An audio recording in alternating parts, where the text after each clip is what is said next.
class here. So we talked about one of the first stages in modeling as being deciding the scope of your model. What's in it? And we should do that interactively. Ladies and gentlemen, many of you are embarking on projects as we speak. And if there's one lesson I'd like you to learn about your project, one piece of advice I could give you now, it's do them incrementally. Piece by piece by piece by piece. And I've said this sort of thing before, but I want to emphasize it again. If you don't do that, if you do that, the benefit is you learn each successive iteration. You can change your decisions what to do going forward based on your learning. And you always have some model to point to. You've got something. And it's easier to discover problems in your model. These problems could be a problem with model scope. It could be a problem with a defect. A problem with model implementation. So you go step by step by step, comparing the behavior you get by adding this feature in, or by changing that, with the last one. And often you kind of zero out that feature initially, make sure it behaves the same as the last one, and then enable it and see how they're different. And you learn. And then you do something different based on that learning. And you go forward. That is the sort of safer way. And the model may be very far from where you want to take it. It only has a 1/10 the number of items. But you got something. And you can learn from that something. And sometimes you'll end up with a much, much, much more savvy model in the end than you would have if you had just said, let's add these 10 things in now, and now let's run it. And you don't know where the behavior is coming from. You don't know what it's caused by. You see all this weird behavior. You don't even know if it's a bug or an emergent pattern. It's much better to build it up step by step, even if it's impoverishedly simple compared to what you want. You're learning something. And your learning may shape what you do next. Okay? So that's one key thing. And what that says is, start with a small boundary. But I will tell you this. One of the big draws for agent-based models has to do with, big draws and big dangers, has to do with the capacity to stretch the model boundary in different ways. And the big danger here is you throw everything in there. You throw the kitchen sink. You can incorporate all sorts of things, and you don't know what's causing what, as we've said. So, here, it's very, very important to try to be ruthlessly simplifying at first. And there's a principle from software development called Yagni. I don't know, has anyone heard Yagni before? Okay. You ain't gonna need it, right? So you start simple.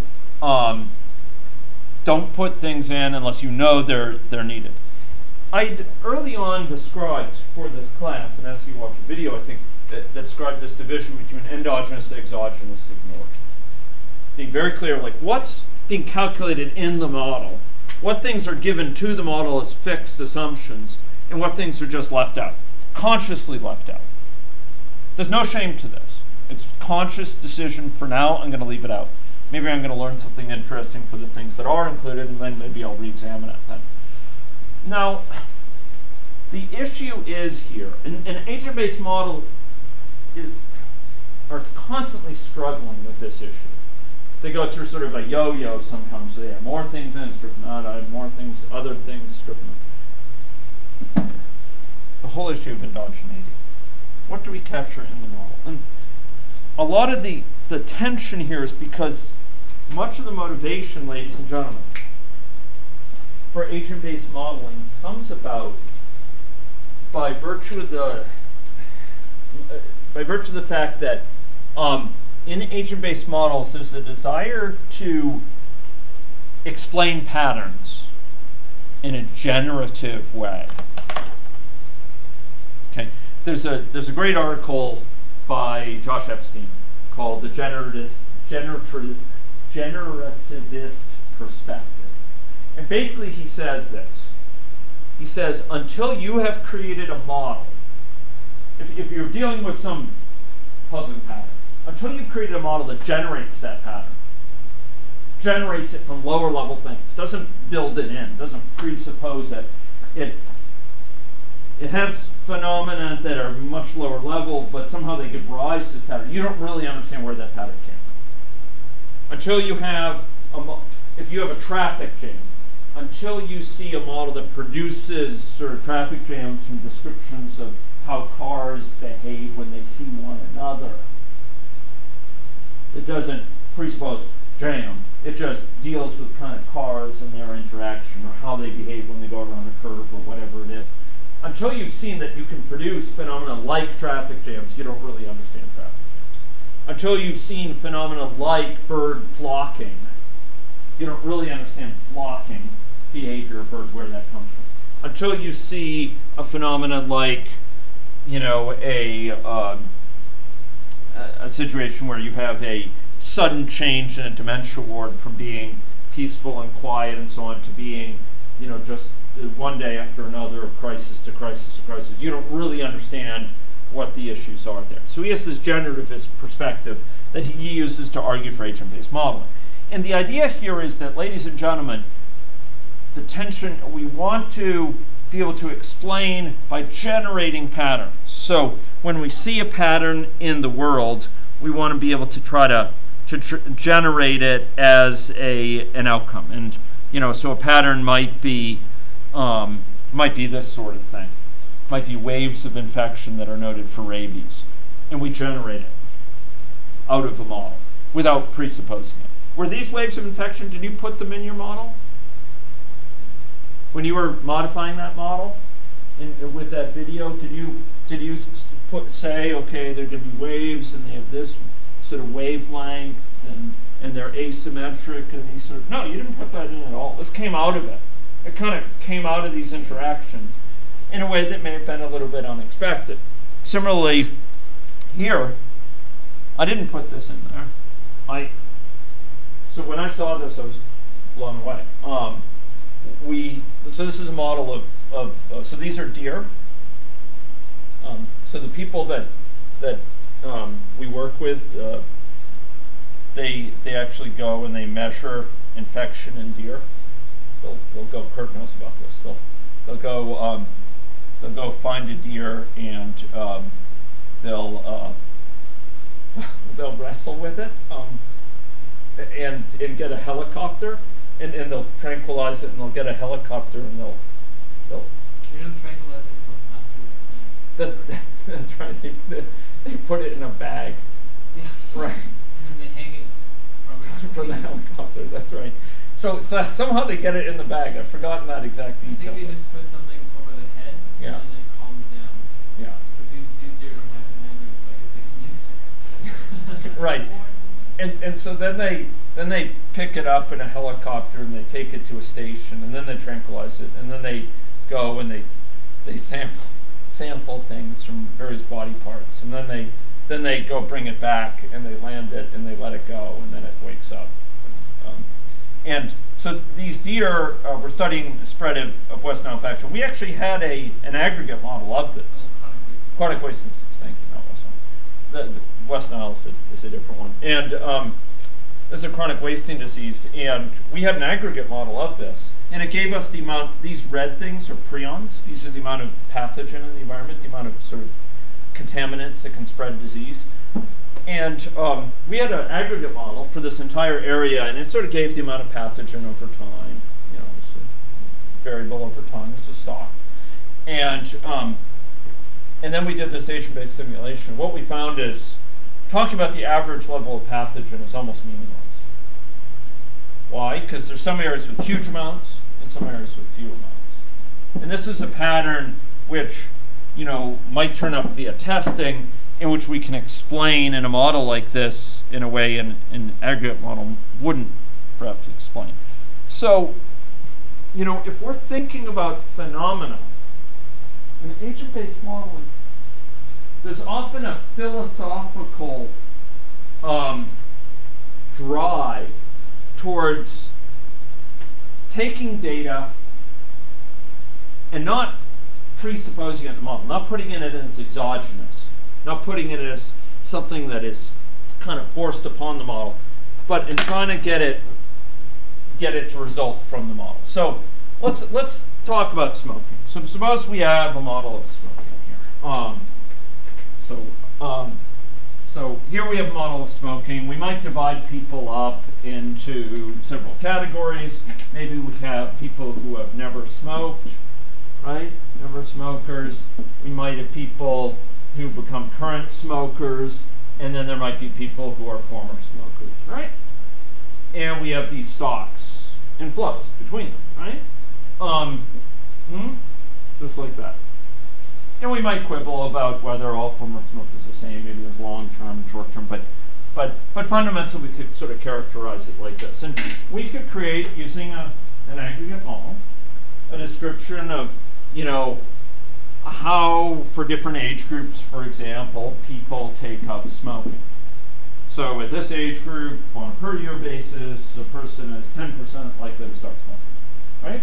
When they're 15, you know, maybe on a per year basis, they're 2% likely to start smoking. Maybe when they're 16, they're 3% likely. Maybe by the time they're 17, they're also 3%, and by the time they're 18, they're 1% likely. We could put that in, right?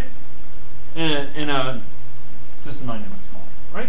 And we could have a simulation as people go through, maybe track them by age and have them start smoking. Great. From a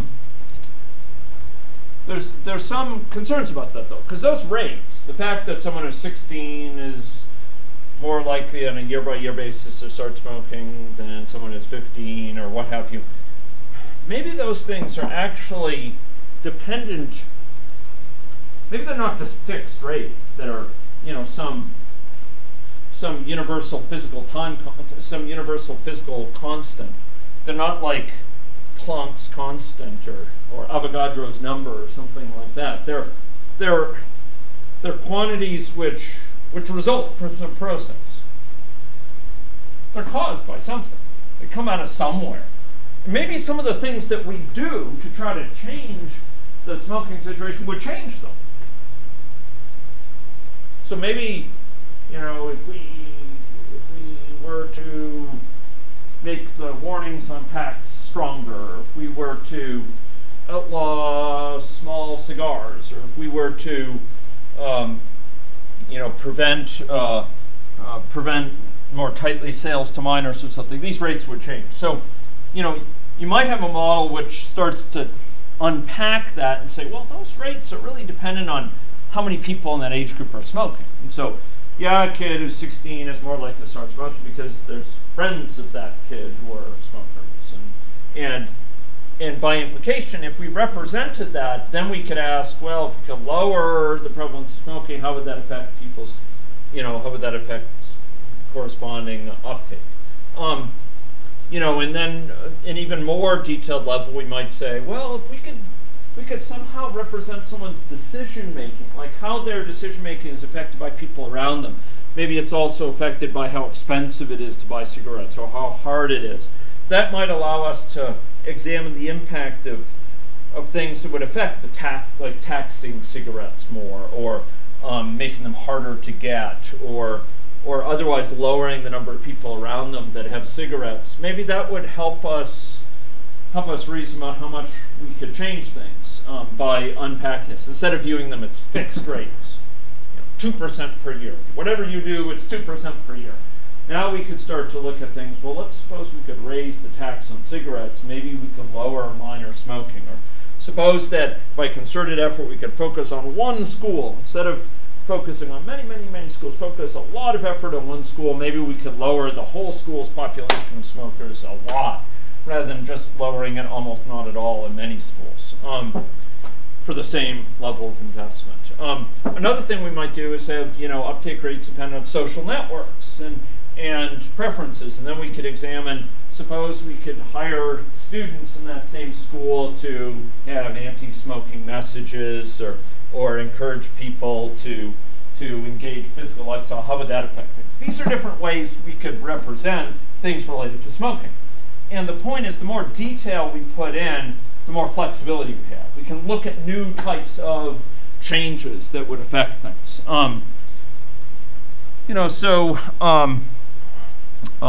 This would that would be sort of one type of unpacking. Another example is the sort of thing we've been seeing in our models of infectious disease. We have this hard-coded beta times C term, right? We had for our models of SIR this key transition associated with going to I.